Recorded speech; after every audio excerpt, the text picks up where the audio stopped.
ভারী বর্ষণ ও উজানের ঢলে ফেনীর ফুলগাজী ও পরশুরামে প্লাবিত হয়েছে ৭০টি গ্রাম পানিবন্দী ১৫,০০০ পরিবার। এ নিয়ে আরও জানাতে ফেনীর ফুলগাজী থেকে যুক্ত হচ্ছেন সুলাইমান জালিম।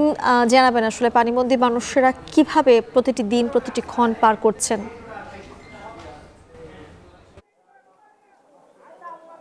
আমরা এখন যে জায়গাটিতে দাঁড়িয়ে আছি এটি হচ্ছে যে ফেনী বিলোনিয়া স্থলবন্দরের যে সড়ক রয়েছে সেই সড়কের মাঝখানে। আপনারা দেখছেন এই সড়কে এখনো কিন্তু একদমই কোমর পানি। সকাল থেকেই এই সড়কে পানি বাড়ছে, যার ফলশ্রুতিতে যান চলাচল বন্ধ রয়েছে ফেনীর সাথে ফুলগাজী এবং পরশুরামের। শুধু এই সড়কটি নয়, ফেনীর পরশুরামের চিতুলিয়া, মির্জানগর, আমজাদহাট এবং ফুলগাজীর আনন্দপুর, মুন্সিয়াট সহ প্রায় 5টি ইউনিয়নের 70টির বেশি গ্রাম প্লাবিত রয়েছে। 15,000-এর বেশি মানুষ কিন্তু পানিবন্দী রয়েছে। একদমই আমরা কথা বলেছি এবং দেখেছি প্রান্তিকের যে মানুষগুলোর ভোগান্তির যে চিত্র, সেটি হচ্ছে যে অনেকের ঘরেই কিন্তু উনুনে আগুন জ্বলেনি, যার ফলশ্রুতিতে অনেকেই শুকনো খাবার খেয়ে কিন্তু দিনাতিপাত করছেন। কিছু কিছু জায়গায় শুকনো খাবারও কিন্তু পৌঁছেনি। উপজেলা প্রশাসনের কাছ থেকে যেসব শুকনো খাবার 2000 পরিবারকে দেওয়া হচ্ছে, সেটি কিন্তু যে পরিমাণ মানুষ ভোগান্তির শিকার হয়েছে সেই পরিমাণের আলোকে খুবই কম।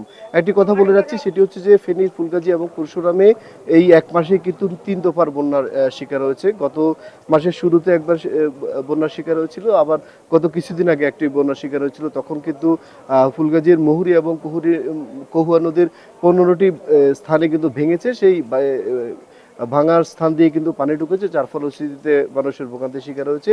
গত টানা দুদিনের বর্ষণে কিন্তু আবার সেই যে ভাঙা যেসব স্থান রয়েছে সেগুলো দিয়ে পানি ঢুকছে, যার ফলশ্রুতিতে এই বন্যার শিকার হচ্ছে। আমরা কথা বলেছি স্থানীয়দের সাথে। স্থানীয়রা আমাদেরকে যেটি বলছেন যে ফুলগাজীর যে মুহুরী কৌয়া সিলোনিয়া নদীর যে 122 কিলোমিটার বাঁধ রয়েছে, এই বাঁধ ভেঙেই মূলত প্রতি বছর এইখানে বানের জলে মানুষ ভাসে এবং মানুষের যে দুর্ভোগ সেই বানের এই ভঙ্গুর বাঁধের কারণেই এই এই বাঁধ যদি স্থায়ী মেরামত করা যায় তাহলে এই মানুষের যে প্রতি বছরের যে ভোগান্তি সেটি অনেকাংশেই দূর হবে। আমরা কথা বলেছি স্থানীয় প্রশাসনের সাথে। প্রশাসন বলেছেন যে এই বৃষ্টি কমলে এবং পানি কমলে বাঁধের যে মেরামত সেই কাজগুলোতে তারা হাত দিবেন এবং যে শুকনো খাবারগুলো বিতরণ সেটির জন্য কিন্তু ইতিমধ্যে তারা মাঠে আছে।